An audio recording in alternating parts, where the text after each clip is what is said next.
सो यहाँ पर हम अगर देखें फैब टूल लगाकर कि ये वाली पहली रिट्रेसमेंट बनती है 50% के ऊपर, जो कि एक बहुत अच्छी रिट्रेसमेंट है। किसी भी ट्रेंड की बिल्डअप के बाद आपको इस तरह की रिट्रेसमेंट नज़र आती है, और उसके बाद आपकी जो अगली रिट्रेसमेंट है वो तकरीबन आपकी 38 लेवल पर जाती है, जो कि शैलो रिट्रेसमेंट कहलाती है। इसके ऊपर आप इस आप ऊपर जाते हुए ट्रेंड में बड़ी अच्छी एंट्री ले सकते हैं।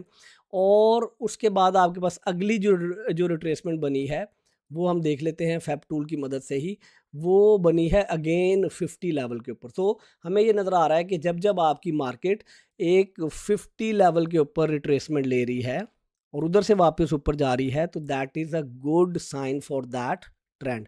खाली इस चीज़ को देख के एंट्री नहीं लेनी, आपके पास आप डिफरेंट कन्फर्मेशंस को मिलाकर ट्रेड ले रहे होते हैं। और मैंने अपनी स्ट्रैटेजीज़ में सारे के सारे आपको रूल्स बताए हैं, क्या रूल्स फॉलो करने हैं, क्या एंट्री का रूल है, क्या एग्जिट का रूल है, और किस तरह से आपने अपना स्टॉप लॉस और टेक प्रॉफिट सेट करना है।